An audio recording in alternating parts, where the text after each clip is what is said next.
bonjour à tous. Je ne sais pas si on va déjà commencer ou attendre un tout petit peu. Peut-être encore attendre 2-3 minutes.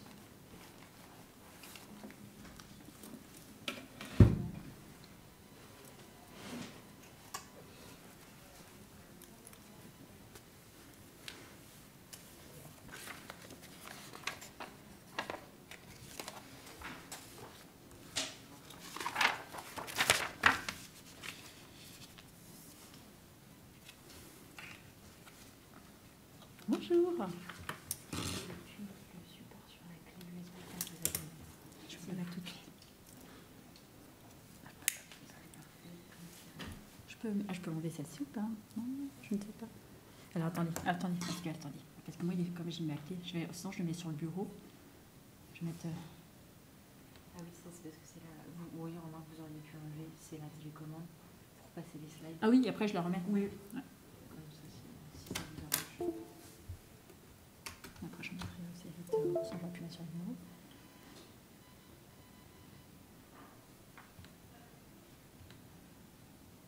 Je vous le mets en PowerPoint aussi, oui. C'est peut-être mieux parce que c'est mieux pour. De toute façon, on transforme tout après en PDF.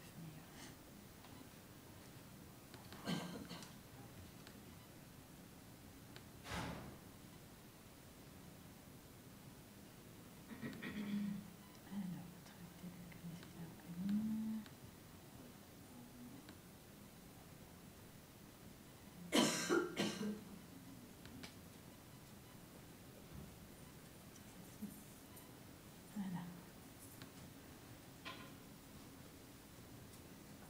Je pense que c'est bon. Vraiment, c'est bon. Super.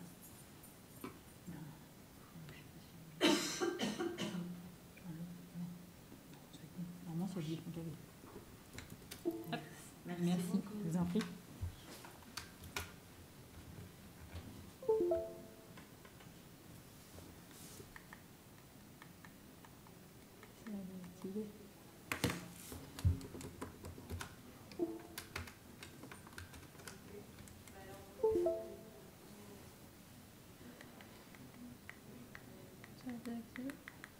Non, c'est pas grave, de toute façon, c'est pas gênant parce que je suis devant le PC.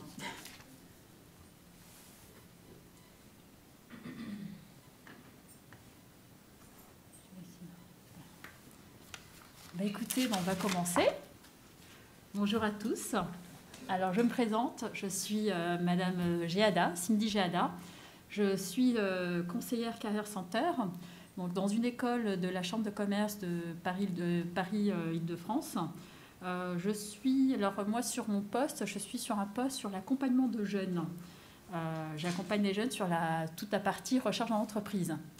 Là, mon collègue qui devait venir aujourd'hui, qui est le responsable commercial, Monsieur De Clercq, a eu un empêchement, donc il n'a pas pu venir, et donc je le remplace un petit peu à la dernière minute, mais ne vous inquiétez pas, j'ai bien le support, j'ai pu le lire, et logiquement, je pourrai, bien sûr, je vais pouvoir animer et répondre à vos questions. Alors là, je suis là aujourd'hui pour vous parler de l'alternance. Donc, je vais vous parler en priorité, forcément, parce que vous êtes là sur l'apprentissage, surtout. Et ensuite, je vous parlerai de ce qu'on fait, ce qu'on propose dans notre école, Subdevantissime, qui est une école, donc, comme je vous ai dit, de la Chambre de commerce. On est sur différents sites en Île-de-France, mais on en parlera à la fin. On fera un point justement sur ce qu'on peut proposer. Alors là, donc, on va commencer un petit... Je vais vous présenter le... Parce que je crois que j'ai un problème avec... j'ai enlevé la clé.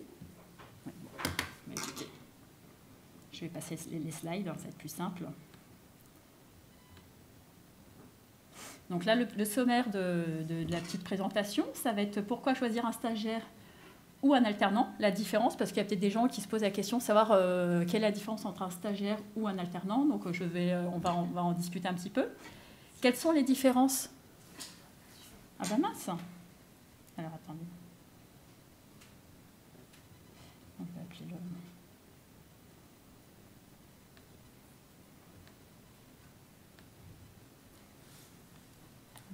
Ah, voilà, parfait. C'est bon, c'est revenu. Bonjour. Donc après, on va voir quelles sont les différences entre un stage, un stage et une alternance. La durée entre les deux. La convention de stage, le contrat d'apprentissage et le contrat de professionnalisation. la rémunération, la rupture, les conditions de travail, les missions, le rôle de chacun, les aides et les financements, et donc comment recruter, l'entretien de recrutement et nous. Donc là, c'est l'école. Donc là, c'est un petit peu le sommaire. Alors il y a des choses, je vais peut-être passer rapidement parce que c'est... Ou sinon, vous me direz, parce que comme on n'est pas beaucoup, si vous voulez si vous avez vraiment des questions, n'hésitez pas à m'interrompre avant que je change peut-être de slide et qu'on puisse en parler un peu plus. Mais sinon, il y a peut-être certains slides où je passerai peut-être plus vite parce que c'est peut-être moins, il y a peut-être moins de choses à voir, ou moins, en tout cas, peut-être moins important de rester, en tout cas, d'en parler plus en détail. On pourra après voir, soit après la conférence ensemble, dans la salle, où on a un stand justement, mais je vous dirai après, on a un stand qui est ici durant les 3 jours. Alors, pourquoi choisir un stagiaire ou un alternant? Je vais passer là parce que là c'est mince, mais pourquoi? Parce que je sais pourquoi. Excusez-moi. Voilà. Alors, la différence entre un stagiaire et un alternant. Donc, un stagiaire, forcément, vous allez l'avoir tout de suite pour une période qui a été déterminée avec, soit avec son école, avec la période avec son école, et puis forcément avec le jeune. C'est sûr que vous allez l'avoir tout le temps, c'est-à-dire tous les jours de la semaine, durant cette période qui a été fixée. Ça, on va dire, c'est l'avantage d'avoir un stagiaire tout de suite. C'est qu'il n'alterne pas avec l'école. Ça, c'est vrai que c'est ce bon côté. Mais en même temps, de prendre un stagiaire pendant une période, il ne se forme pas aussi au sein de son école et il peut avoir effectivement des lacunes ou avoir plus de mal justement à avancer au sein d'entreprise s'il n'est pas suivi en même temps par un centre de formation. Donc la rémunération, donc forcément, si vous prenez un stagiaire, parce que là on va prendre les stagiaires, une main-d'œuvre pour marcher. Oui, la rémunération d'un stagiaire est modeste et ne pénalise donc pas son employeur, ça c'est sûr. Il faut savoir que si vous prenez un stagiaire moins de 2 mois, vous n'avez pas d'obligation à lui verser une rémunération. Au-delà de 2 mois, oui. Après, on va venir juste après sur le montant. Là, il y a une obligation. Mais moins de 2 mois, c'est sûr que c'est un avantage pour vous. Et pour le stagiaire, c'est comme il a une obligation par son école de trouver un stage, c'est aussi une opportunité de pouvoir continuer sa formation. Alors, le stagiaire apporte sa force de travail et ses compétences. Il est à l'écoute des collaborateurs, de l'entreprise d'accueil et qu'il a envie de montrer ce dont il est capable de faire. Oui, ça c'est pareil pour un alternant. Hein. Donc, c'est vrai qu'ils sont tous pareils, c'est-à-dire qu'ils sont là pour écouter, pour apprendre et puis pour vous aider surtout, pour aider les entreprises. Le moins, donc la motivation d'un stagiaire est parfois aléatoire. Oui, l'argent n'est pas la motivation prépondérante pour une personne qui choisit de s'investir dans un stage. C'est sûr qu'il peut se dire, vous pouvez tomber sur des jeunes qui vont se dire, mais mince, je travaille comme quelqu'un et au final, j'ai rien, à la fin, je vais ressortir de l'entreprise sans rien du tout. Donc c'est sûr que certains jeunes peuvent ne pas montrer leur motivation durant le stage. Après, c'est à vous, en tant que responsable, en tant que futur tuteur, de signaler en tout cas à l'école pour qu'on puisse justement voir avec le jeune et puis lui expliquer comment ça se passe. La motivation, donc après, former des stagiaires prend du temps. C'est comme pour tout le monde, hein, pour du temps aussi bien pour former des stagiaires que des alternants, que des salariés d'entreprise. Pour être opérationnel au plus vite, le stagiaire doit être formé. Alors c'est vrai que c'est pour ça qu'on dit stagiaire comme si une période, et souvent c'est des périodes très courtes. Et c'est sûr que vous allez vous prendre un temps à le former. Il risque d'être vraiment bien formé une fois peut-être que son stage arrive à la fin, quoi. C'est vrai que c'est intéressant pour vous, mais en même temps, ça peut être aussi une contrainte parce qu'il va être vraiment opérationnel quand son stage risque de prendre fin. Ah, mais à chaque fois, ça. Mais alors. Ah, c'est passé? Ah, ok, parfait. Parce que je suis pas. Voilà. Excusez-moi, parce que moi, c'est. Voilà, ok, là, j'arrive. Les avantages de l'alternance. Donc là, maintenant, on va parler de l'alternance. C'est ce qui nous concerne, en tout cas ici surtout, et ce qui me concerne, en tout cas, moi, parce que c'est vrai que chez nous, à Sud de Montessim, on ne propose que des jeunes, des contrats, des formations d'alternance. On n'a pas du tout de jeunes en stage. Alors pour l'apprenti, l'alternance, c'est obtenir un diplôme et une qualification parmi un large choix de métiers. Ça, effectivement, c'est la première chose pour un apprenti. C'est vraiment de pouvoir trouver le diplôme qu'il souhaite et un métier qu'il aura choisi et qui l'amènera bien jusqu'à la fin de sa formation. Bénéficier de la gratuité des frais de formation. Oui, parce que c'est vrai qu'en alternance, le jeune, alors ça arrive, il peut des fois avoir des frais de scolarité, des frais d'inscription, mais la plupart des écoles en alternance ne demandent pas de frais du tout d'inscription, à part les grandes écoles, certes, et c'est l'entreprise qui prend en charge justement tous les coûts de formation. Donc c'est vrai que pour le jeune, c'est pareil, c'est une aubaine de pouvoir faire une formation, de suivre un diplôme, de faire un diplôme, de préparer un diplôme et d'être rémunéré, mais de rien ne donner en retour. Mettre en pratique les enseignements théoriques, donc ça c'est sûr, c'est le but. Être rémunéré pendant sa formation en tant que salarié, oui, selon bien sûr la grille, on la verra tout à l'heure. Et accéder plus facilement à l'emploi grâce à l'expérience professionnelle acquise en entreprise.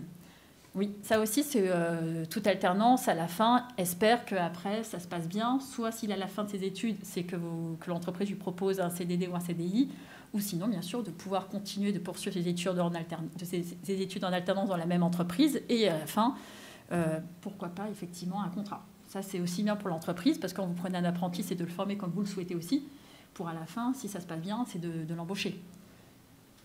Pour l'employeur, c'est former donc un futur salarié aux expertises spécifiques de l'entreprise. Donc c'est c'est le but de l'alternance aussi. L'intégrer à la vie et à la culture de l'entreprise. Recruter une personne adaptée aux besoins de son entreprise, ça c'est important. C'est pour ça qu'on verra tout à l'heure avec la période d'essai qui est assez importante en apprentissage de 45 jours. Et ça vous permet déjà de voir en 45 jours si le jeune si vous allez vous rendre compte s'il est capable de s'adapter, de comprendre ce que vous lui demandez. Si ce n'est pas le cas, vous avez effectivement la possibilité de mettre fin au contrat à tout moment, dans cette période de 45 jours. Comme le jeune aussi, on a des jeunes effectivement qui commencent, ça ne va pas pour X raisons, et qui souhaitent arrêter. C'est aussi possible. Donc, recruter une personne adaptée aux besoins de son entreprise. Transmission de savoir. Donc là aussi, vos missions, en tout cas en tant qu'employeur, c'est que vous allez transmettre bien sûr vos connaissances à ce jeune, à ces futurs jeunes. Et des avantages financiers sont proposés à l'employeur qui recrute dans l'alternance. On verra ça tout à l'heure parce qu'en plus, suite à la crise sanitaire, il y a des avantages qui sont très intéressants. Et en plus, je viens d'apprendre ce matin, parce que je sais que la prolongation de la prime, la fameuse prime, elle est jusqu'à fin décembre.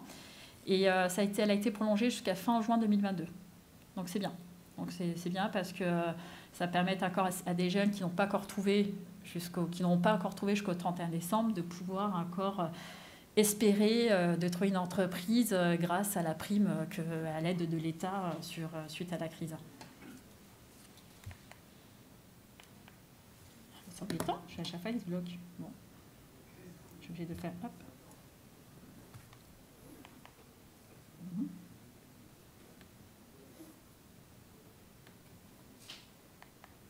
Voilà.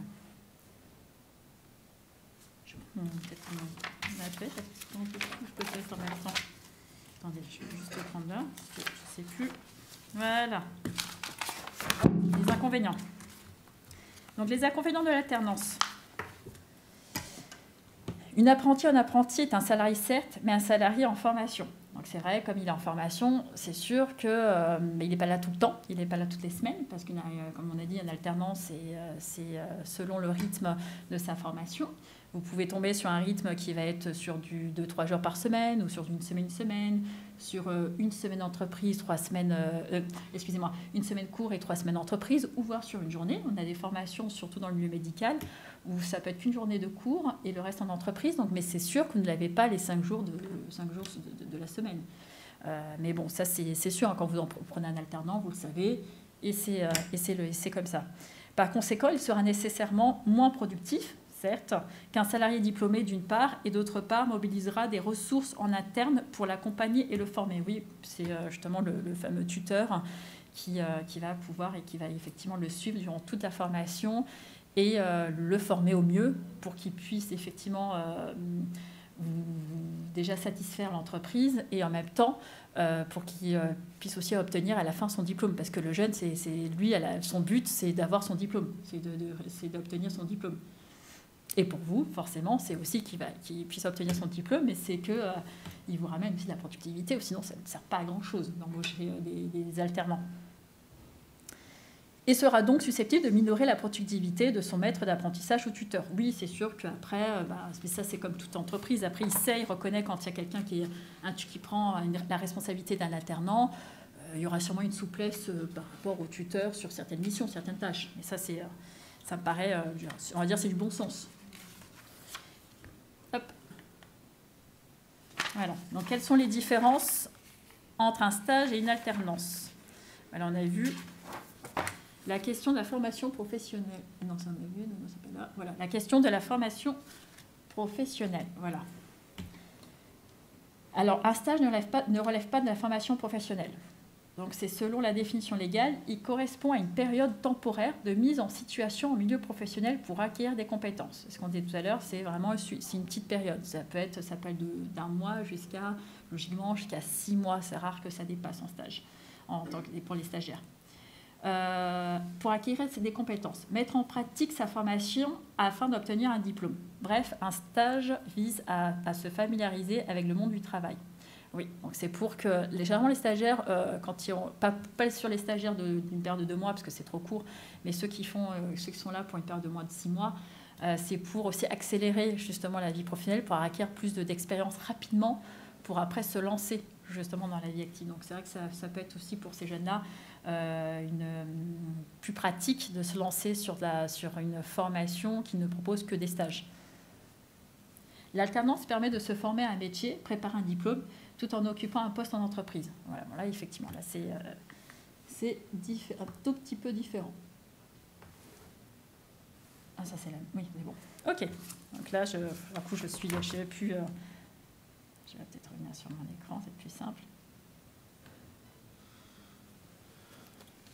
Alors, le stagiaire, il faut savoir qu'un stagiaire n'est pas salarié, mais un alternant, oui.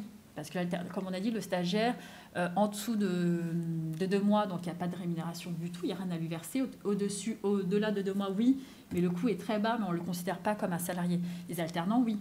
Tout alternant a un contrat, CDD, CDI, ça peut être un CDD ou un CDI. Il y a des jeunes qui sont en CDI dans leur entreprise et qui souhaitent reprendre leurs études en alternance et qui suspendent justement leur CDI pour le mettre pour un contrat d'apprentissage, mais tout en étant bien sûr CDI. C'est-à-dire qu'il y a toujours CDI dans son entreprise, mais c'est un peu une suspension. Donc un contrat d'apprentissage, effectivement. Donc le jeune sera salarié comme tout salarié. Il aura les mêmes droits, les mêmes congés, le même nombre de congés, tout pareil. Si une entreprise a des droits, je ne sais pas, des systèmes de tickets restaurants, la mutuelle, etc., pareil, les mêmes droits. Un stagiaire n'a pas le statut de salarié. Il est là pour apprendre et observer, même s'il est tenu de se conformer au règlement intérieur de l'entreprise. Mais c'est normal, parce qu'il travaille au sein de l'entreprise. Il est obligé quand même de respecter le règlement de l'entreprise, mais il n'est pas considéré comme salarié. L'alternant est un vrai salarié de l'entreprise, même si le rythme est entre les périodes de formation théorique dispensées au sein d'établissements spécialisés et les périodes de travail ou d'application d'entreprise. Alors, comme on dit aux jeunes, nous on le dit tout le temps. Moi, je sais, comme je suis côté jeune, là, c'est les rentrées en ce moment, et on leur dit tout de suite, on leur dit que, attention, quand vous êtes en jour formation, c'est-à-dire école, pas en jour entreprise, parce que c'est normal, mais c'est comme ça. Mais école, c'est qu'on leur dit bien que l'entreprise prend en charge toute la formation, tout le mois. C'est-à-dire que quand il est en jour court, il ne va pas se dire « Oh, je suis en cours, je peux arriver en retard, je peux être absent non justifié. De toute façon, il ne m'arrivera rien du tout, c'est l'école, ce n'est pas grave. » Et beaucoup de jeunes tentent, et on sait parce qu'on voit le nombre de retards ou d'absences injustifiées, et quand l'entreprise, à la fin du mois, lui retire sur son salaire, et là, il se pose des questions, il fait « mince ». Souvent, ils viennent nous voir, on dit « mais madame, je ne comprends pas, j'ai toujours été à l'heure, j'ai toujours été là en entreprise, et pourquoi on me retire sur mon salaire ?» Et là, je leur dis c'est parce que je regarde sur notre logiciel l'état de leur retard et les absences, et là, je me rends compte qu'il y a eu beaucoup de retard ou des absences au sein de l'école. Et c'est pour ça qu'à la rentrée, je leur dis bien attention, tout retard ou toute absence injustifiée au sein de l'établissement seront forcément tout de suite transmis aux entreprises pour faire un point. Oui. Oui, alors ça se fait, alors ça dépend des écoles. Nous, à l'époque, je sais qu'on le faisait, c'était tous les jours. Tous les jours. Alors forcément, les entreprises recevaient seulement quand il y avait des retards et des absences injustifiées. Quand tout allait bien, on n'envoyait pas aux entreprises, on n'allait pas non plus envoyer des mails quand il y avait vraiment des retards et des absences injustifiées. Après, à la fin du mois, on renvoyait l'état du mois. Voilà, l'état de ce qui s'est passé durant tout le mois, pour comme ça refaire un point. Mais tous les jours, pourquoi? Parce qu'on ne sait pas si ça dépend après de certains services en comptabilité, quand est-ce que se préparent les payes. Il y a peut-être ça se prépare peut-être en milieu de mois. Donc c'est pour ça qu'on préfère envoyer tous les jours. Ça permet aussi déjà à l'entreprise de voir et puis de pouvoir déduire sur le salaire. Il faut savoir que ce n'est pas une obligation pour l'entreprise de déduire, mais on conseille vivement, parce que c'est un peu, on va dire, presque une punition pour le jeune, de retirer sur la paye. C'est soit ça, où il y a des entreprises qui demandent de rattraper, souvent dans le commerce.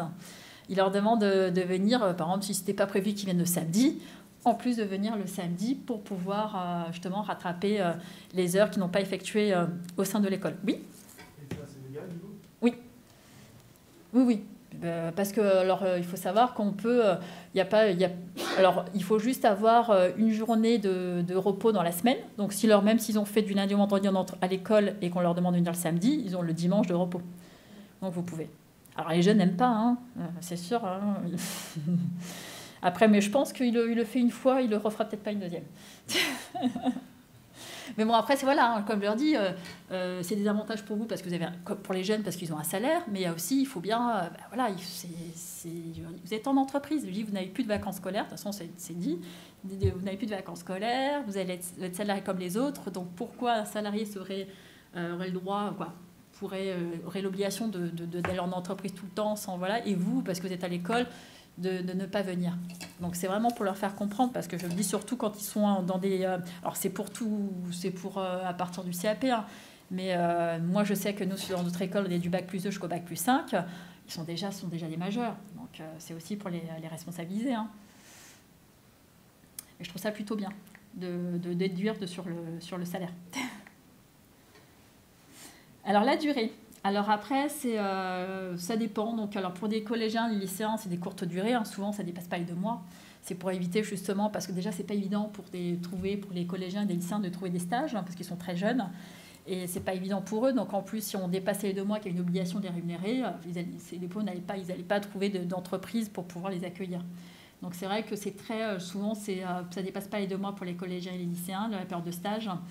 Après, pour tout ce qui est en opérationnel, donc 1 à 3 mois, oui, ça dépend. Les étudiants, c'est entre 1 et 3 mois de stage. Après, ça dépend, comme je dis, de la formation. L'année de césure, donc pour partir à l'étranger, c'est entre ces 9 mois ou 2 fois 6 mois. Donc après, ça dépend effectivement des écoles. Après, pour se faire embaucher, 4 à 6 mois étudiants en fin d'année. Oui, alors ça, c'est pour les fins d'études. Mais tout dépend, en fin de compte, ce que fait aussi la préparation. Parce que si c'est quelqu'un qui est dans le milieu médical, Donc après, ça dépend des établissements. De toute façon, mais il faut savoir qu'au-delà de 2 mois, une obligation de rémunérer le jeune. Ah, mais ça avance pas. Ah, je le touche en même temps.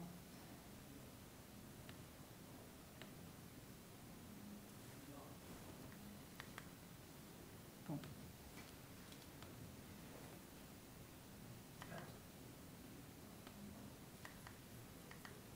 Hop, voilà. J'étais sur la durée, moi. Je pense que c'est ça. Ok. Oui. Je vais reprendre ma montre parce que dès que je touche l'écran, excusez-moi, parce que dès que je touche l'écran, ça change. J'arrive plus après à passer.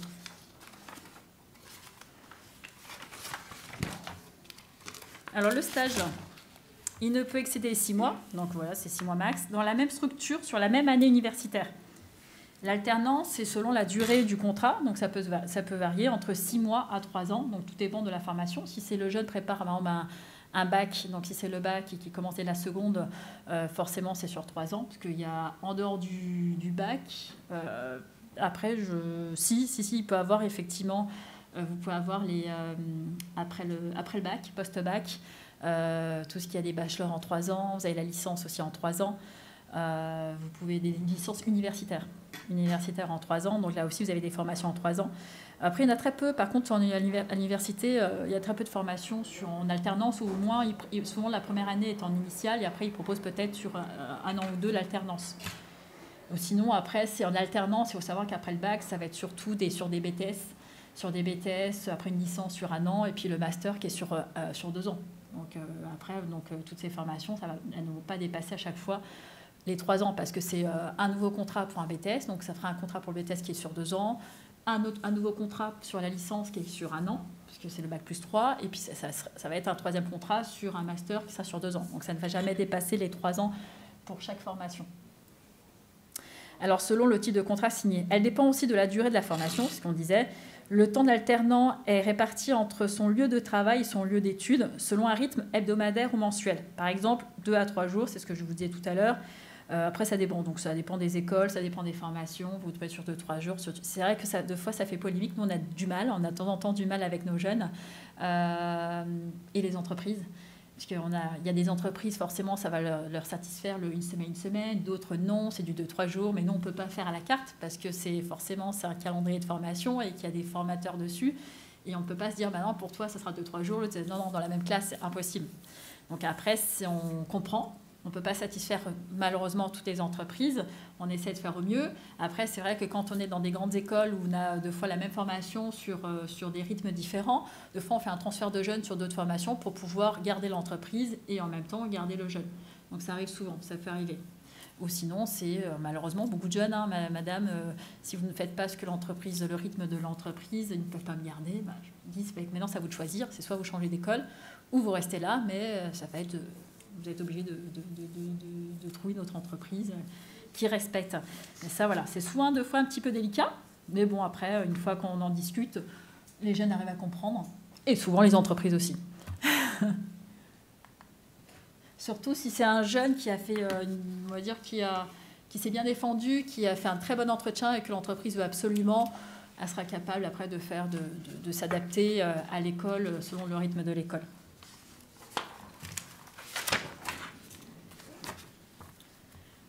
Alors, on a été sur la convention au contrat. Alors, le stage doit faire l'objet d'une convention obligatoire entre l'organisme d'accueil, l'étudiant et l'établissement de formation. Donc, c'est qu'une convention. Il n'y a pas de CERFA, il n'y a pas de contrat, forcément, parce qu'il n'est pas salarié pour le stage.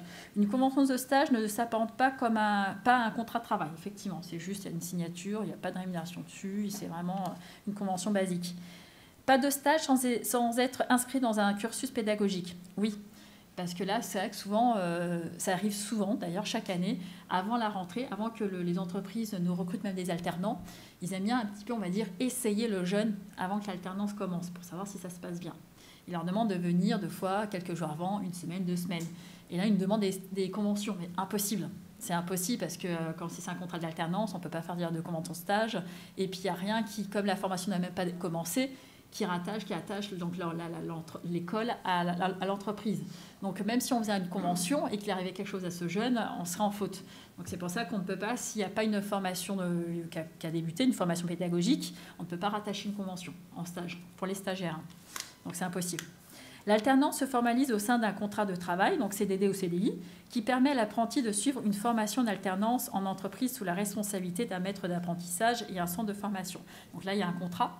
Il faut savoir, je ne sais pas si vous le savez, mais un jeune peut commencer, quand la formation, là on va prendre un cas concret, une formation qui commence là, on va dire au 1er septembre, le jeune peut commencer dans une entreprise 3 mois avant le début de formation.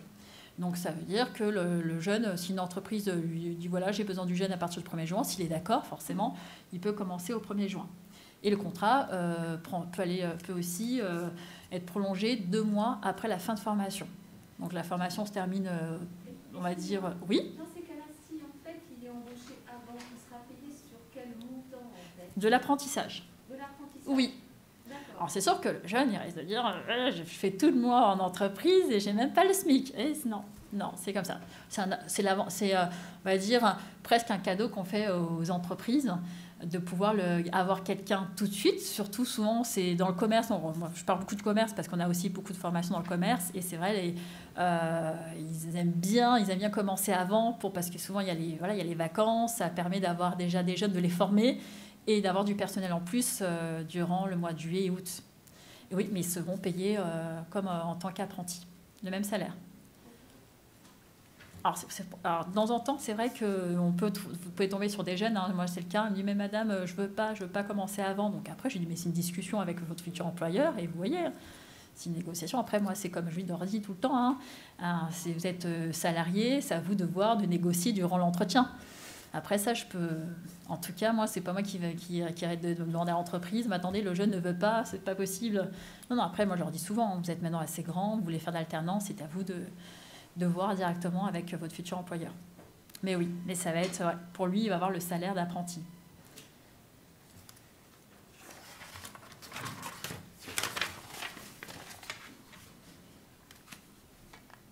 Alors, 2 types de contrats pour des publics différents.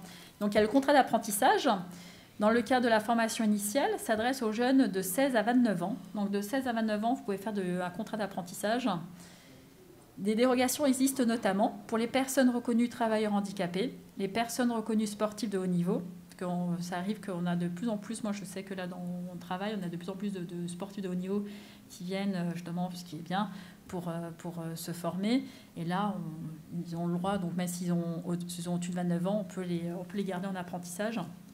Pour les personnes ayant échoué à l'examen du diplôme ou titre professionnalisé, donc ça, heureusement pour eux aussi, pour ces jeunes-là. Pour les créateurs ou repreneurs d'entreprises pour lesquels le diplôme préparé en apprentissage est obligatoire. Donc là, ça peut être aussi intéressant de savoir que vous pouvez faire de l'apprentissage. Parce que souvent, les entreprises préfèrent prendre des personnes en contrat d'apprentissage que du contrat pro. Et ça me paraît tout à fait normal, parce qu'en contrat pro, en plus, le salaire n'est pas tout à fait le même. Alors, le contrat de professionnalisation, dans le cas de la formation continue, s'adresse aux jeunes âgés dans la formation continue, âgés de 16 à 25 ans. Pour les demandeurs d'emploi aussi, vous pouvez faire un contrat pro pour les demandeurs d'emploi âgés de 26 ans et plus. Ils ont le droit aussi d'avoir un contrat pro. Bénéficiaires du revenu de solidarité active, donc le RSA, de l'allocation spécifique de solidarité ASS, l'allocation adulte handicapé AH ou d'un contrat unique d'insertion. Donc ces personnes-là on a le droit effectivement de dépasser l'âge, de dépasser les 25 ans, pour le contrat pro seulement, pour les contrats pro. Alors là, on va revenir sur la rémunération justement des stagiaires. Comme ça, vous allez connaître la rémunération qui n'a pas changé depuis 2020, parce qu'il y a marqué en janvier 2020, mais j'ai été regarder, c'est pareil en 2021, c'est pour ça que je n'ai pas changé. Alors la gratification d'un stagiaire est obligatoire dès que la durée du stage dépasse les 2 mois. En janvier 2020, son montant a été fixé à 3,90 € de l'heure, plafond de 600,60 € par mois. Donc voilà, donc c'est 3,90 € de l'heure pour un stagiaire, au-delà des 2 mois obligatoires. Et à partir au-delà de 2 mois, parce qu'en tout 2 mois, vous n'avez pas d'obligation. Vous lui donnez quelque chose si vous avez envie, mais il n'y a aucune obligation. L'apprenti perçoit un salaire déterminé en pourcentage du SMIC. Ah oui, ça c'est pour l'apprenti. Donc là, c'est un pourcentage. Oui, parce que je fais mince. L'apprenti perçoit un salaire déterminé en pourcentage du SMIC. On verra après le tableau qui est juste après. Son montant varie en fonction de son âge et sa progression dans le ou les cycles de formation. On le verra juste après. Pour les contrats de professionnalisation, la loi impose une rémunération minimale indexée sur le SMIC. Elle varie selon l'âge et le niveau de qualification du salarié.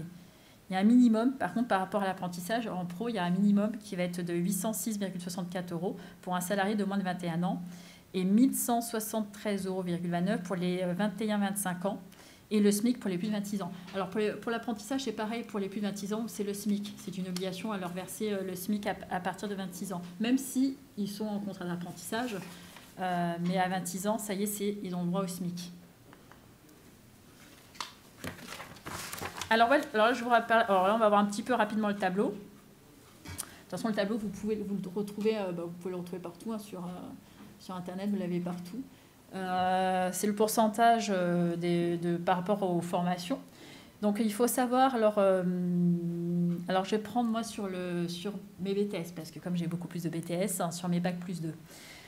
Un jeune qui commence en Bac plus 2, donc il fait une première année de formation, puis il fait une deuxième, après il va faire forcément une deuxième année de formation. Le tableau, quand vous le verrez même sur Internet, il faut regarder, donc il y a 3 colonnes. Donc il y a les moins de 18 ans, de 18 à 20 ans, 21 ans et plus. Le jeune arrive, et on va dire qu'il a 18 ans. Il a 17 ans encore. Il commence à 17 ans, il va sur ses 18 ans. Il commence sa formation en septembre et ses 18 ans, c'est mi-novembre. Donc là, du 1er septembre jusqu'à fin novembre, il va être en première année de formation. Là, sur la colonne que vous voyez à gauche, c'est par rapport au nombre aux années de formation. Donc en première année de BTS, c'est une première année de formation. Donc il faut prendre première année, moins de 18 ans, donc il va être à 27% du SMIC, donc soit 419,74 € de septembre jusqu'à fin novembre. Comme il a eu son anniversaire, il a eu ses 18 ans, on a dit mi-novembre, mais bon, on ne va pas changer tout de suite, on va attendre la fin du mois, on va attendre sur le salaire de décembre pour lui verser. À côté de 18 à 20 ans, sur la grille, il va passer à 43% du SMIC, soit 668,47 € pour la première année. Ce jeune, forcément, en deuxième année, il sera toujours entre 18 et 20 ans. On prendra la deuxième année, donc au 1er septembre, parce que souvent dans nos contrats, voilà, mais je pense que je ne sais pas si vous avez déjà pris des alternants, l'année de formation, on la met jusqu'à souvent fin août la première année, et puis après, elle recommence au 1er septembre pour la deuxième année. Donc au 1er septembre de l'année suivante, le jeune sera donc entre 18 et 20 ans, sera 792,84 €, soit 51% du SMIC. Il faut savoir que tous les montants que vous voyez là, sur les contrats, on met brut, mais le brut en apprentissage décale au net. C'est ce que recevra le jeune. Il n'a pas de déduction dessus. Il n'y aura aucune déduction, à part, comme je leur dis, bien sûr, si l'entreprise, on vous enlève la mutuelle, vous avez des tickets resto, etc. Là, on va vous déduire sur le montant qui est noté ici. Mais en dehors de ça, il n'y a pas de charge. Heureusement pour eux, les pauvres, parce que déjà, ce n'est pas des gros salaires. Avez-vous des questions par rapport à la rémunération? Ça va? Il y a des jeunes qui redoublent la première année, par exemple. C'est un jeune qui redouble la première année. Alors, logiquement, en alternance, on ne redouble pas. On ne redouble pas la première année de formation. On ne peut pas faire redoubler, alors c'est pas par rapport, je pense, c'est même par rapport à la loi, on ne peut pas faire redoubler un jeune en première année de formation. Un jeune c'est même pas question qu'il redouble, c'est que nous, on a eu des jeunes, pas beaucoup, on a eu quelques jeunes qui n'ont pas trouvé d'entreprise en première année, et arrivé au délai, on était obligé de leur dire, malheureusement, vous êtes obligé de partir, on arrête la formation. Ils reviennent l'année suivante, mais toujours en première année, mais ils ne sont pas redoublants. C'est parce que c'était pour faute d'entreprise. Donc là, ils sont considérés toujours en première année. Mais imaginons qu'une école, pour X raisons, je ne sais pas, font redoubler un jeune. Pour le jeune, il n'est pas considéré comme une deuxième année, il sera toujours considéré sur la rémunération du première année. Ah oui, parce que sinon, ce serait facile. Sinon, on va redoubler tous les ans pour avoir un peu plus. Non, il sera toujours en première année. Après, peut-être, mais nous, en tout cas, moi, je sais que c'est depuis que je suis là, et puis même, j'ai déjà entendu qu'on ne faisait pas redoubler nos jeunes en alternance, en tout cas. Parce que bon, il y a aussi le côté entreprise. On ne va pas obliger une entreprise à garder le jeune 3 ans si la formation dure 2 ans. Mais après, écoutez. Vous avez d'autres questions sur la rémunération? Bon, ça va? Alors là, c'est pour le contrat pro. Les diplômes à faire au bac ou de niveau 4. Pour les moins de 21 ans, donc à 55% du SMIC. Après, vous avez donc 70% du SMIC et 100% pour les 26 ans et plus. Mais là, c'est pareil pour le même sur les 26 ans et plus. Comme je vous dis, pour les apprentis, c'est pareil. C'est le SMIC, c'est une obligation au SMIC, que ce soit pro ou apprentissage. Alors, la rupture. La rupture, on va parler rapidement de la rupture. Ce n'est pas le but, hein. Vous n'allez pas prendre un jeune pour faire une rupture. Ce serait dommage. Il faut savoir, généralement, dans les écoles, il y a très peu de ruptures, heureusement. Généralement, il n'y en a pas beaucoup. Il y en a toujours, hein, parce que ça, on ne peut rien y faire. Mais c'est pas... On en a très, très peu. Après, rapidement, je vous ferai témoigner très rapidement Mélissa. Mélissa, que j'ai rencontrée par hasard sur le stand de la CRCC de Paris, qui travaille là-bas maintenant, et qui est une ancienne élève de notre école. Et elle va juste raconter un petit peu son témoignage en tant qu'apprentie. Et comme ça va juste après un peu... D'accord. Un cas concret, mais je te ferai témoigner juste après. D'accord. C'est un cas concret d'une ancienne apprentie qui est maintenant salariée. Alors, donc, pour la rupture, la convention de stage n'est pas régie par le Code du travail, donc, mais soumise au droit général des contrats. Et ce dernier oblige à respecter les engagements sous peine de devoir dédommager les deux autres Tractant, ah, d'accord, j'ai du mal, excusez-moi. L'établissement d'enseignement de l'entreprise d'accueil ou le cas échéant, le stagiaire, de la convention de stage. Alors c'est plus simple effectivement d'arrêter avec un stagiaire que forcément en alternance. En alternance, il y a que quand vous êtes dans la période d'essai, donc les 45 jours en apprentissage, où là, c'est comme un accord, hein, vous faites une rupture parce que vous êtes obligé de faire une rupture, mais vous lui dites c'est bon, je ne veux plus, il part le lendemain, c'est bon, aucun problème. Au-delà des 45 jours, c'est différent. Mais pendant les 45 jours, c'est rapide, hein, c'est très rapide d'arrêter avec un jeune ou que le jeune arrête avec l'entreprise. Hein. Moi, j'ai même une jeune qui a commencé une journée, au bout d'une journée, elle me dit « Madame, je ne veux plus y aller ». Je lui ai demandé quand même pourquoi, mais elle me dit « Vous ne voulez plus », qu'elle avait déjà trouvé autre chose en plus. Bon, bah oui. Et on ne peut rien dire, malheureusement. On peut rien dire. C'est juste trouver une solution très rapide pour l'entreprise, pour leur proposer d'autres solutions. Parce que je me dis « Mince ». Heureusement, on a très peu, hein, mais ça peut arriver. Ça peut arriver. Après, comme je dis, hein, je ne vais pas non plus obliger un jeune, c'est pour sa formation, c'est pour lui, c'est pour son futur. On ne peut pas non plus les obliger. Après, ça ne se passe pas bien, ils n'aiment pas. Bon, bah, ça, c'est comme tout le monde. Hein. Là, on ne va pas parler. Donc là, je vous ai dit tout à l'heure, les 45 jours de période d'essai pour l'apprentissage, mais sur les jours entreprise. Jour entreprise, c'est-à-dire quand le jeune est en cours, est en semaine ou en jour court, on ne les compte pas dans la période d'essai. C'est que quand il est quelqu'un, comme je prends souvent l'exemple, un jeune qui commence là au 1er septembre, généralement ça va quasiment jusqu'au 1er décembre. Ça va loin, ça va très loin, la période d'essai. Peu importe la durée du contrat. Peu importe la durée du contrat et peu importe la formation. Ça, il peut être en CAP, comme il peut être en bac, BTS, licence, master, c'est pareil. Pour tous les apprentis. Pareil, c'est pareil. À chaque fois que vous renouvelez un contrat d'apprentissage, même si vous gardez le jeune, il y a des jeunes qui restent, qui ont fait leur bac dans une entreprise, ils continuent en BTS, mais ils font un nouveau contrat. C'est de nouveau un nouveau contrat, puisque le premier s'est arrêté, là c'est un nouveau, et c'est pareil, ça repart sur la période d'essai. Oui, parce que c'est de nouveau un nouveau contrat, donc on repart. C'est comme un CDD, hein. C'est un CDD qui, dès qu'il signe encore un autre CDD, il repart à zéro. C'est pareil, là c'est la même chose. Donc, alors bien sûr, en dehors des 45 jours, une rupture comme un accord, là c'est sûr, donc il faut de préférence, c'est mieux quand ça se passe bien entre les deux parties, au moins ça évite d'avoir des poursuites ou d'aller trop loin, ou de mettre un médiateur, parce que c'est vrai que de temps en temps, ça peut arriver qu'on nous demande de mettre un médiateur pour voir ce qui se passe, et puis mais bon. Bon, la rupture, je ne vais pas trop en parler, parce que, bon, du monde, le principal, c'est de vous dire qu'il y a les 45 jours, et puis en contrat pro, c'est 30 jours. Un contrat de professionnalisation, c'est 30 jours à période d'essai. C'est pas 45, mais 30. C'est 30 jours. C'est vrai que ce n'était pas noté là, mais c'est 30 pour les contrats pro. Alors, les conditions de travail en stage et en alternance. Cotisation retraite. Excusez-moi. Oui. J'ai eu le cas avec un client en fait, qui avait un apprenti et en fait l'apprenti n'est plus venu en fait et donc il a fait appel à un avocat pour faire une rupture pour faute grave en fait. Oui. Voilà. Il n'est pas venu, mais il a même pas quoi. Il n'est pas de message. Alors, il a envoyé de temps en temps, on va dire des arrêts maladie, mais après il n'y en avait plus. D'accord. Il n'informait pas du tout. Il n'informait pas l'employeur quoi. Voilà, c'est ça. De son absence. Voilà. Et moi j'ai été surprise parce que je pensais que en fait pour un apprenti il fallait forcément toujours une rupture par commun d'accord en fait. Oui. Parce que c'était encadré en général par la CCI. Tout à fait. Voilà. Tout à fait. Et là l'avocat a dit non, en fait on peut faire une rupture comme pour un salarié classique. D'accord, parce que c'est vrai que souvent, même ce qui se passe dans les écoles, la plupart du temps, ils font des... Alors après, ça dépend si le jeune est toujours au sein de l'école ou pas, parce que deux fois, ça arrive qu'il n'aille plus du tout en entreprise, mais qu'il ne vienne plus non plus en cours aussi. Mais s'il continue en cours, c'est qu'on lui mette un avertissement et qu'on fasse un conseil de discipline. Pour ensuite, après, quand ça se passe comme ça, souvent, il est viré, même il est viré de l'école. Et comme ça, moi, ça met fin à tout.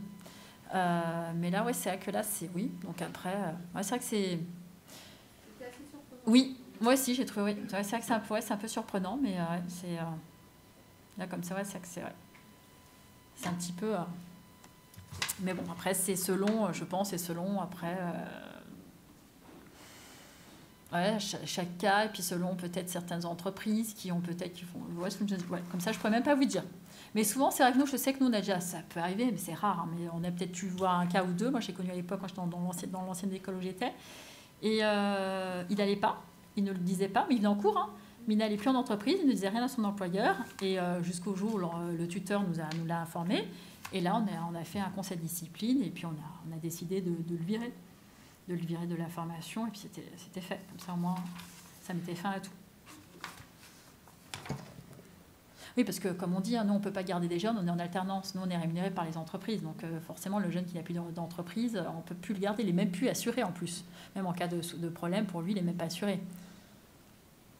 Alors, cotisation retraite. L'alternance, oui, forcément, comme il est salarié, il cotise. Le stage, non, parce qu'il n'est pas salarié. Protection contre le licenciement, une alternance, c'est identique à celle de tout autre salarié en CDD. Donc, pareil, hein, c'est tout à fait la même chose. Le stagiaire, c'est la rupture est très simple pour l'employeur comme pour le stagiaire parce qu'il n'y a aucune obligation de préavis.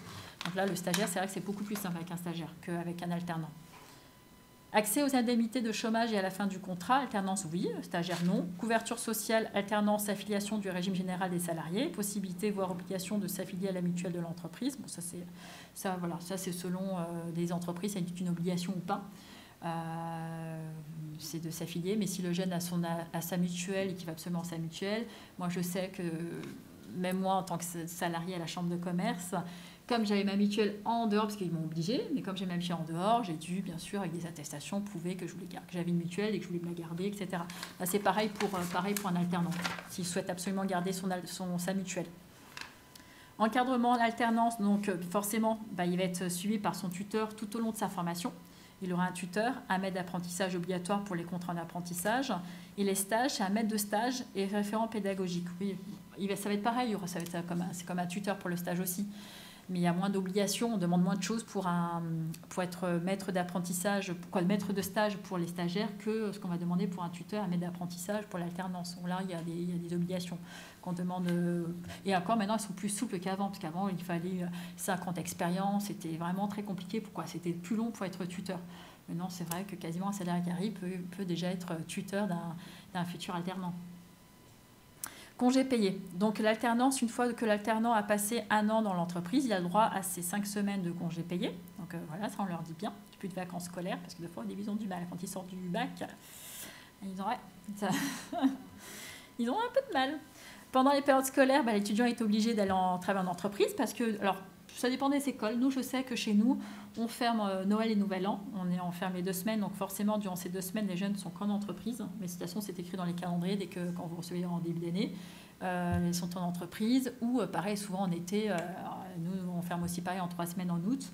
Mais ils ne sont qu'en entreprise. Les jeunes, ils sont effectivement, pendant ces périodes, ils sont tout le temps en entreprise. C'est comme là, j'ai eu des réflexions de jeunes qui me demandaient, quand il y a des profs, des fois ça arrive que la veille, le prof du lendemain tombe malade. Voilà, ça arrive. Et qu'on le sait, justement 24 heures avant, mais on n'a pas le temps de se retourner pour trouver quelqu'un d'autre. On leur dit, vous n'avez pas cours, mais on prévient nous, les entreprises, pour leur dire que le jeune n'a pas cours parce que le prof est malade. Et là, la plupart du temps, ce qui est tout à fait normal, l'entreprise demande aux jeunes de venir, justement, de se rendre en entreprise. Voilà, mais ça, beaucoup de jeunes ont du mal. Se dire, mais mince, mais madame, c'est pas normal, mais est-ce que l'entreprise doit me payer plus si je vais en entreprise une journée de plus ? Je fais non, parce que comme elle prend en charge toute la formation, vous n'êtes pas chez nous, mais comme vous n'êtes pas à l'école, vous avez une obligation de vous rendre en entreprise. Parce qu'en plus, l'entreprise pense que vous êtes chez nous. Donc, si vous avez quelque chose chez vous, ils ne vont même pas comprendre. Mais c'est vrai qu'il faut tout le temps leur expliquer. Je leur dis souvent, après, vous pouvez envoyer un message, un texto. Et d'ailleurs, je leur dis, il faut envoyer quand même un message. Parce que si l'entreprise ne vous attendait pas, ça se peut qu'il ne peut pas vous recevoir tel jour. Et c'est peut-être eux qui vont prendre la responsabilité de vous dire de rester chez vous. Et là, pas de problème. Mais au moins, vous avez un écrit de votre tuteur ou du service RH de l'entreprise. Mais on leur dit que c'est une obligation de retourner en entreprise, même en cas d'absence de prof. Sauf quand, souvent, ils me disent pour une demi-journée. Je fais oui, une demi-journée, oui, surtout si l'entreprise, elle est à l'opposé de chez lui. Oui. Mais il y a des entreprises qui ont déjà fait venir des jeunes pour une demi-journée, qui sont vraiment... le jeune, il y avait 2 heures de transport, il a dû prendre ses 2 heures de transport. Hein. Après, tout dépend. Tout dépend des entreprises. Stage, ni congé payé, ni congé scolaire, bien sûr, parce que c'est une période qui est écrite sur la convention. Donc, pendant toute cette période, il doit être en entreprise, il ne peut pas prendre de congé. bien sûr, il est malade, il a quelque chose, il a un justificatif, il a une absence justifiée, oui, bon, ça c'est normal, mais en dehors de la maladie, il doit être là tout le temps. Un stagiaire, forcément, il doit respecter toute la période de stage. Les avantages annexes et en nature sont nombreux. On retrouve par exemple la prime de fin d'année, donc ça peut, pourquoi pas, le 13e mois, la participation, l'intéressement et actionnariat. Il y a très peu, on voit, moi en tout cas, j'ai pas beaucoup de jeunes qui me disent qu'ils ont des primes ou qui ont des participations, mais après ça dépend des entreprises, hein. C'est là où ça dépend où ils sont, parce que j'ai même des jeunes, des fois j'ai eu des jeunes qui avaient même des voitures de fonction. Donc après tout dépend de la fonction qu'ils vont avoir et de voilà, c'est pareil, hein. Là moi je sais que là j'ai une jeune hier encore qui m'a appelé pour parce qu'elle va en faire un BTS profession immobilière et elle me demandait si elle allait prendre sa voiture pour se déplacer chez les clients. Je fais écouter ça, il faut voir, je lui dis avec l'entreprise. Sûrement, parce que souvent dans les agences immobilières, ils n'ont pas de voiture de fonction. Sûrement, mais après, je pense normalement, il y a une participation de l'employeur pour les frais d'usure, les frais d'essence de son véhicule personnel, ce qui me paraît tout à fait normal. Et ça, voilà, comme je dis aux jeunes, il faut tout le temps voir avec l'entreprise directement.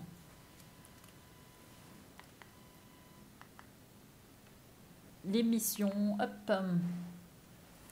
En règle générale, la durée d'un stage est assez courte, ce qu'on a vu tout à l'heure. Son objectif est donc de découvrir l'entreprise afin d'avoir une vision du monde du travail. Donc c'est vrai, comme c'est plus court, donc bon, on va peut-être moins donner de missions très importantes d'un stagiaire qu'un apprenti. Ça, c'est normal. L'alternance se voit confier des missions et projets de longue durée. Ça, c'est sûr. On va peut-être passer... Alors, comment décider? Alors, attendez, je regarde si c'est important de voir cette partie-là, sinon on va passer un petit peu. Est-ce que vous voulez que je vous parle des stagiaires ou pas trop, là?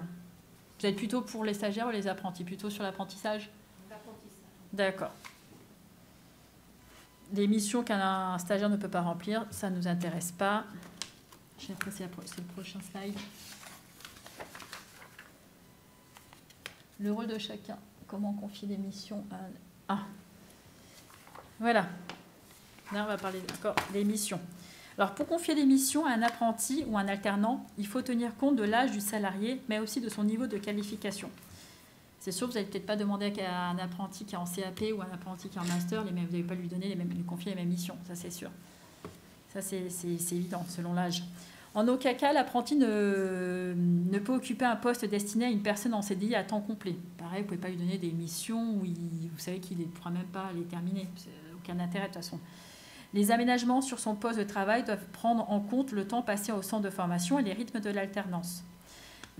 Alors après, comme je dis aux jeunes, parce que les jeunes disent, est-ce que je peux faire des heures supplémentaires? Je fais oui, bien sûr, comme tout salarié. Alors après, il faut voir le contrat. L'entreprise a le droit de faire un contrat sur 35 heures, sur 39, tout dépend de ce qui a été signé. Et puis après, bien sûr, il y a le salaire qui suit. Après, le contrat est signé sur 35 heures. Vous pouvez faire des heures supplémentaires comme tout salarié, mais ça doit être soit en récupération après ou en rémunération, ou bien sûr sur son salaire à la fin du mois. Mais je lui dis, mais après, voilà, tout dépend des heures supplémentaires. Parce que souvent, il me dit, mais j'ai fait 10 000 de plus. Je fais 10 000 de plus, ce ne sont pas des heures supplémentaires. Bon, après, on essaye de voir avec eux, mais oui, bien sûr, hein, ça, il est salarié, il fait des heures en plus. Vous avez l'obligation qu'il prenne soit en récupération ou effectivement de lui verser sur son salaire. En contrat d'apprentissage ou de professionnalisation, le contenu des missions est vérifié par l'autorité pédagogique compétente. Oui. Alors, il y a des formations, c'est très simple. Un magasin qui m'appelle, qui me dit je veux un jeune pour la mise en rayon, bah forcément, je sais, il n'y a pas besoin de demander à la pédagogie de valider les missions. Il y a des formations un peu plus spécifiques, hein, soit en qualité, ou je vois même, nous, on a une formation qui est le master ingénieur d'affaires, où on demande, il y a des missions assez pointues qu'on demande aux jeunes pour pouvoir valider leur formation. Et si l'entreprise si ce jeune ne le voit pas en entreprise, ça risque de causer problème pour leur diplôme. Donc là, c'est pour ça que la pédagogie fait très attention aux missions des jeunes. Et surtout, ils font attention lors de la première visite en entreprise. Parce que forcément, vous allez avoir la visite, toute école, il y a des visites d'entreprise, il y a toujours la visite de la pédagogie, et c'est là qu'ils se rendent compte qu'il y a peut-être des petits bugs entre ce qui a été en tout cas demandé sur l'offre et vraiment sur les missions données aux jeunes. Et c'est souvent le cas qu'il y a des fois des ruptures. Des fois, moi, je me vois en ce moment, j'ai des ruptures de jeunes. Surtout, je vois chez notre formation sur le BTS gestion de la PME, parce que c'est une formation un peu spécifique où le jeune il doit tout voir. Et il y a des jeunes où ils font vraiment que la même tâche. Ils ont, depuis l'année dernière, j'ai un jeune, il m'a dit j'ai toujours fait les mêmes tâches, j'ai jamais varié. Et là, je fais malheureusement, on était obligé de faire une rupture pour pouvoir trouver une entreprise qui puisse lui confier plus de missions pour pouvoir passer son BTS et ne pas être bloqué sur le dossier à la fin. C'est surtout ça. C'est pour ça que c'est important que les missions correspondent vraiment à la formation pour le jeune. Voilà, dans le cadre d'une formation spécifique, les missions doivent se rapporter à un contenu spécifique. Ça, c'est sûr. Le rôle de chacun. Hop.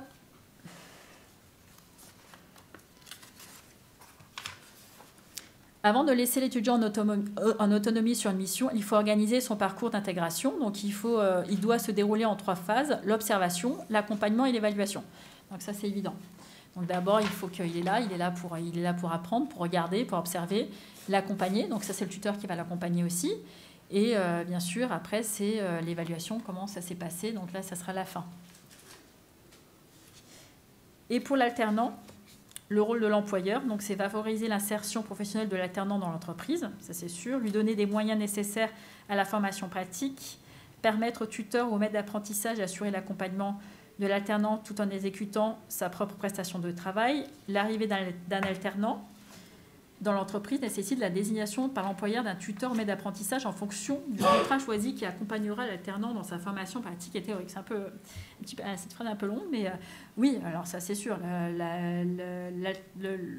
Le tuteur, parce qu'on ne peut pas désigner, moi je sais qu'il y a des entreprises, et c'est le cas, ça arrive souvent, bon, après, mais on ne peut pas demander à un tuteur d'accompagner quelqu'un en sachant qu'il est, même lui, il est déjà complètement perdu, qu'il a du mal presque à se... oui, c'est ça, à s'autogérer lui-même, quoi. Donc, mais ça arrive souvent parce que comme on est obligé d'avoir un salarié qui est tuteur, donc souvent beaucoup d'employeurs prennent même le dernier peut-être qui est arrivé pour pouvoir avoir un droit à avoir un apprenti dans leur entreprise. Ça arrive souvent. Après, on a souvent le retour des jeunes. Madame, je ne suis pas vraiment suivie par... on essaie de le faire au mieux, mais ça arrive souvent. Ça arrive souvent. Le rôle de l'alternant, c'est suivre avec assiduité sa formation, bien s'intégrer dans l'entreprise et respecter l'organisation de l'entreprise. Ça, c'est important. Et le rôle de l'établissement, c'est assurer la formation théorique de l'alternant pour l'acquisition et la qualification du titre visé. Là, je ne vais pas vous parler de l'accompagnement tutoral. Je ne vais pas vous parler parce que... Le maître d'apprentissage, ses missions, effectivement, c'est d'accueillir, d'organiser. Donc après, ça s'évaluer. Ça va être un peu... On va peut-être passer le maître d'apprentissage pour laisser un peu la parole après à Mélissa. Alors, je ne vais pas vous parler, parce que je l'ai enlevé d'ailleurs, les aides et financements. J'avais une partie, c'était un tableau, même moi j'avais du mal, parce que comme je ne suis pas sur le côté entreprise, ce sont mes collègues. Mais si vous avez par exemple des questions, vous les prenez apprenti, mais je ne savez pas comment ça peut vous revenir à la fin... moi, je prendrai vos cartes de visite et puis vos demandes et je demanderai à mes collègues ingénieurs d'affaires de vous recontacter et de voir avec vous à ce moment-là sur le financement d'un jeune, sur le coût vraiment que vous allez avoir sur le coût de la formation. Parce que cette partie-là, j'ai vu le tableau, je suis je fais non, on n'en parle pas. J'ai mes collègues, j'ai mon collègue, je fais non, je laisse. Là, c'est dit. Ah non, il n'y est pas, d'accord. Là, c'est pour ça, je ne vais pas parler de tout ça. Je laisserai mes collègues le faire. Alors, hop. Alors oui, alors ça c'est important. C'est ça. Alors, je vous parlais tout à l'heure, je pense que vous le savez tous, que depuis la crise sanitaire, donc, le gouvernement a mis en place le plan Un jeune, une solution. On voit partout sur les réseaux Un jeune, une solution. Ça, c'est que c'était, franchement, ça nous a vraiment bien aidés. Pour vous dire, l'année dernière, quand la crise a commencé, donc au mois de mars, vers le mois de mai, on se disait avec mes collègues, mais comment on va faire pour nos jeunes, pour trouver des entreprises avec ce qui se passe? Ils ne vont pas recruter, les pauvres, ça va être compliqué, surtout pour nos jeunes dans le commerce. On avait peur pour nos jeunes dans le commerce, surtout, parce qu'on se dit, mais avec les magasins, ça va être pas possible, ils vont pas avoir l'argent pour pouvoir recruter encore du personnel. Et quand c'était Pénicaud, avant qu'elle parte, qu'elle a lancé justement l'aide exceptionnelle de 5 000 pour les mineurs et 8 000 pour les majeurs, on s'est dit, oh, un soulagement. Donc on a eu énormément, et tant mieux, beaucoup de demandes d'entreprises, surtout des toutes petites, des TPE, et qui nous ont demandé, des entreprises qui nous appelaient jamais auparavant, et que là, grâce à l'aide, justement, ils ont profité pour recruter des jeunes. Et là, ça a été vraiment, on va dire, un une très belle surprise pour nous, un beau cadeau pour les jeunes. Parce que c'est vrai qu'on s'inquiétait vraiment au mois de mai de l'année dernière, on se dit mais qu'est-ce qu'on va faire pour ces jeunes, quoi, pour pouvoir leur trouver de l'emploi, quoi. Et là, c'est sûr que ça a été merveilleux. Et donc, cette prime est prolongée, donc elle a été prolongée jusqu'au 31 décembre, et là, j'ai ce matin jusqu'à fin juin 2022. Alors, la prime, donc c'est 5 000 pour les mineurs et 8 000 pour les majeurs. Moi, c'est vrai que souvent je dis 8 000 parce que comme dans notre école, ça va du bac plus 2 au bac plus 5, donc on n'a que des majeurs quasiment. Et donc là, c'est une aubaine pour nos entreprises. Alors les entreprises, les jeunes concernés, c'est toutes les formations. À un moment, ils disaient ça allait du CAP jusqu'au bac plus 3. Et c'était pas pour les masters, mais après on voyait que les masters ils avaient du mal à trouver des entreprises parce que personne ne voulait, parce que les entreprises n'avaient pas la prime. Et donc après ils ont ouvert au master. Donc ça a été aussi, c'était génial pour eux, surtout pour eux parce que les pauvres. Donc l'aide. Là je vais pas vous lancer, c'est par rapport au contrat pro. Ouais. Il n'y a pas marqué. Oui, alors c'était juste avant. Attendez, je vais revenir juste avant. Je vais juste vous montrer par rapport comment ça se... Là, voilà, ici, à la fin. À la fin, donc, il y a marqué l'aide est versée à l'employeur chaque mois lors de la première année du contrat d'apprentissage. Il faut savoir que pour une formation qui est sur 2 ans, par exemple pour le BTS, l'aide, elle est que pour la première année. Vous n'avez pas l'aide à la 2e année. Donc la première année, vous allez avoir l'aide de 8 000 € qui va être versée tous les mois. Ça va être proratisé. Le jeune, si là, le jeune commence au 1er septembre, donc forcément, vous allez avoir l'aide jusqu'à fin août de l'année d'après, parce qu'au 1er septembre de l'année suivante, il rentre en 2e année, donc l'aide sera terminée. Un jeune qui commence forcément en décembre dans l'entreprise et que la formation se termine quand même fin août, vous allez moins toucher effectivement l'aide, mais comme elle est proratisée. Et elle va commencer, c'est-à-dire que pour pouvoir... avoir l'aide, c'est quand le dossier sera monté, c'est-à-dire qu'il y aura le CERFA, le contrat, la convention, le programme, que tout sera envoyé à votre OPCO. C'est votre OPCO qui fera nécessaire pour que vous puissiez après toucher, justement commencé à bénéficier de cette aide. Ça peut être de fois long. Beaucoup d'entreprises nous ont dit l'année dernière que ça a été long, parce que c'est vrai que la mise en place a été très longue. Mais après, vous recevrez tout au moment que le dossier... vous recevrez en tout cas, eux, ce qu'ils vont faire, c'est qu'ils vont regarder quand est-ce que le jeune a commencé, et ils vont verser par rapport au début de la formation, même si vous allez recevoir l'aide à partir du mois de décembre. Mais voilà, ça peut être long pour le démarrage, parce que forcément, il y a beaucoup de dossiers, mais une fois qu'après c'est mis en place, ça va être effectivement tous les mois jusqu'à la fin de la première année de formation. Oui. Donc l'aide de 8 000 €, c'est pour la première année. Oui. Donc de formation, admettons que l'alternant, donc il change d'école, quand l'entreprise prenne une deuxième personne. Pareil, vous avez 8 000 € pour la deuxième. C'est pour chaque alternant. Vous prenez 2 alternants dans votre entreprise, c'est chaque alternant a le droit à 8 000 €. Vous avez le droit à 8 000 € pour chaque alternant, pour la première année. Par oui. Contre, s'il arrête au bout d'un an, on garde les 8 000 € même s'il ne continue pas l'année d'après. Comme ils vont vous le verser tous les mois, effectivement. Après, oui. Par contre, oui, tout à fait. Mais il est resté quand même 1 an chez vous. Vous avez rémunéré 1 an, mais oui, tout à fait. Ou une licence, par exemple, nos jeunes qui sont en bac plus 3, c'est sur une année. Forcément, une entreprise, c'est super. Il a un jeune sur 1 an et ça se termine au bout d'1 an. Et puis là, ils vont bénéficier. C'est pour ça que nos bac plus 3 se placent très, très bien. Parce que c'est que sur une année. Et au moins, l'entreprise, elle a aussi l'aide et la formation se termine en même temps. Et la durée de l'alternance, c'est décidé par l'école ou Oui. par Ça dépend de la formation. Comme je vous dis, si vous prenez un bac, ça dépend si vous prenez en seconde ou en première. En seconde, c'est rare que... si, ça peut être sur les CAP. Non, c'est des CAP plutôt. Mais si vous prenez à partir de la première et terminale, ça va être 2 ans. 2 ans, les 2 dernières années de formation. Donc, c'est sur 2 ans. BTS, c'est une formation qui est sur 2 ans, mais parce que ce sont des diplômes d'éducation nationale, donc c'est une formation sur 2 ans. Une licence, après le BTS, c'est 1 année, donc c'est qu'1 année. Et après, il y a le master sur 2 ans.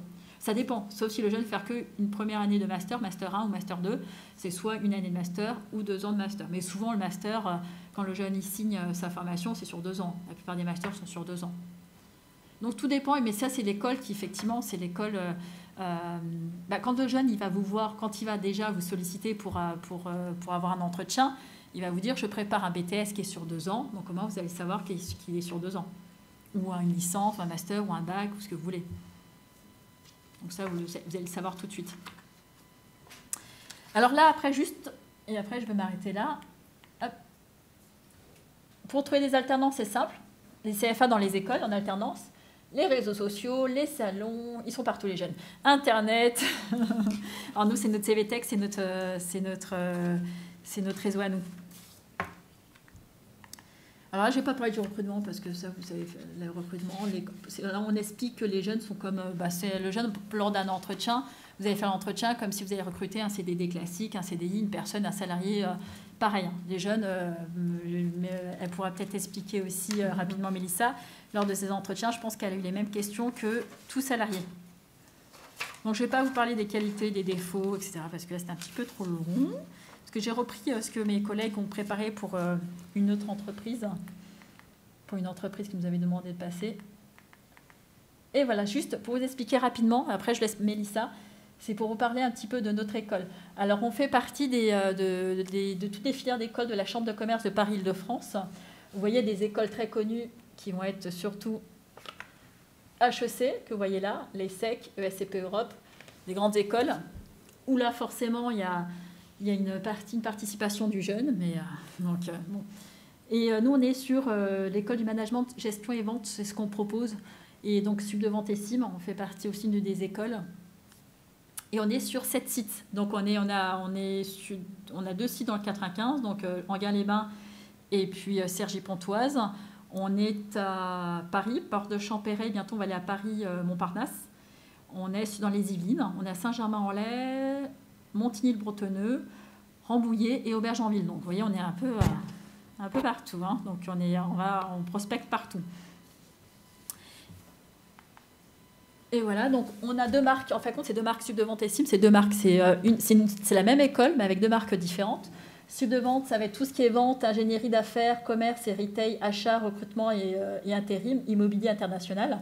On propose, en tout, on a 50 formations différentes, complètement différentes. Et les CIM, c'est tout ce qui est ressources humaines, développement durable et qualité, gestion, comptabilité, finance et métier de l'assistanat. Donc d'ailleurs, c'est pour ça qu'on est là aujourd'hui, parce qu'on a des formations, par exemple en BTSCG, comptabilité gestion, on a le DSCG et on a le DCG et le DSCG. Donc on propose toutes ces 3 formations dans le milieu de la comptabilité sur notre école des CIM, sur différents sites. Tout dépend, mais sur différents sites. Et là, oui, j'avais oublié. Et la licence comptabilité paye qu'on est en partenariat avec le CNAM en plus. Oui, tout à fait. Tout à fait, qui est à Enghien-les-Bains. Oui. Ouais, voilà, bon là, c'est tous les sites. Là, on marque qu'on a 87% des alternants placés en 7 mois. Pour vous dire, à aujourd'hui, là, on a fait une réunion la semaine dernière. On est à combien là, on a juste de commencer la rentrée. En tout, il faut savoir qu'on est 3600 jeunes. Surtout, en tout, il y a 3600 jeunes et on est déjà quasiment à 74% de jeunes sont déjà placés aujourd'hui. Donc, c'est super. C'est plutôt... Oui.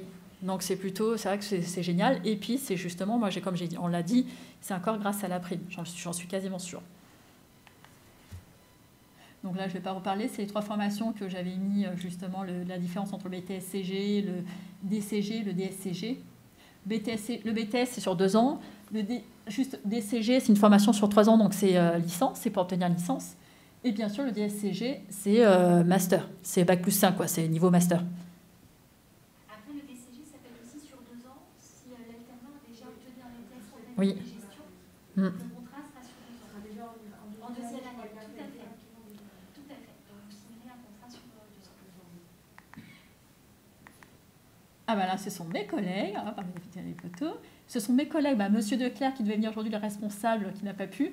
Et là, ce sont tous mes collègues qui sont en charge des entreprises pour toute la filière. Donc là, ils sont 4, 5, 6, 7. Ils sont, ouais, c'est ça, 7 pour un quasiment. Bon, là, on est à 3600 jeunes. Donc ils ont du travail. Et voilà. Donc là, c'est moi, Cindy Jala, c'est moi. Et là, je vais juste témoigner rapidement à Mélissa, qui a raconté un petit peu son parcours. Et puis après, je vais vous laisser. Bonjour à tous. Je suis Mélissa Filet. Je suis assistante administrative de la CRCC de Paris. Je ne sais pas si vous m'avez vu un peu dans les stands. Donc, moi, j'étais à GESIA. C'est l'ancienne école, maintenant qui est devenue les CIM de Paris, je pense. Donc moi j'ai fait un titre responsable en commerce international à GESIA. Ça s'est pas trop bien passé parce que j'ai galéré à trouver une alternance et du coup l'équipe commerciale a eu la gentillesse de me prendre en stage durant 2 mois, je pense. J'ai beaucoup appris et aussi j'ai appris sur moi-même parce que je me suis rendu compte qu'en fait j'avais pas du tout un profil commercial, j'avais plutôt un profil administratif. Donc on m'a proposé la licence gestion des organisations qui était à Enghien parce que moi j'étais sur le site de Gonesse. On m'a proposé la licence gestion des organisations qui était à Enghien. J'ai passé l'entretien, ça s'est bien passé. Donc du coup j'ai été prise en licence gestion des organisations. Et aussi j'ai pu trouver une alternance. C'était une entreprise qui m'a appelée, on a passé l'entretien et j'ai été prise, j'étais assez choquée. C'était à la caisse des dépôts. J'ai passé 1 an en alternance dans cette entreprise. Ça s'est très bien passé. Vraiment, j'ai beaucoup appris. Et à la suite de ça, j'ai eu ma licence gestion des organisations. Avant que je fasse ma licence gestion des organisations, j'ai pas eu mon titre responsable en commerce international parce que j'ai raté le BULATS en anglais. En fait, le BULATS, c'est une épreuve d'anglais. C'est une épreuve qui est plutôt l'anglais en entreprise. Et j'ai raté parce que j'avais pas le niveau. Donc, du coup, heureusement que j'ai eu ma licence. Donc, je suis diplômée d'un bac +3. Et à la suite de ma licence, j'ai travaillé. Même s'il y a eu le Covid, j'ai continué à travailler. J'ai travaillé dans un OPCO, dans plusieurs OPCO. Là, je suis à la CRCC de Paris. Je suis en CDD jusqu'à novembre. J'espère que je pourrai être en CDI après. Voilà. Donc, est-ce que vous voulez que je vous parle un peu de la CRCC de Paris vous connaissez un peu la CRCC de Paris? Ce qui m'intéressait de savoir, c'est comment vous avez pu gérer finalement la formation et puis Entreprise. parce qu'il y a quand même, vous avez vos examens à passer. Oui. Ce qui est important quand on prend un apprenti, c'est de pouvoir lui laisser le temps aussi. Dans le cabinet, on est souvent un peu... ça va, ça a été.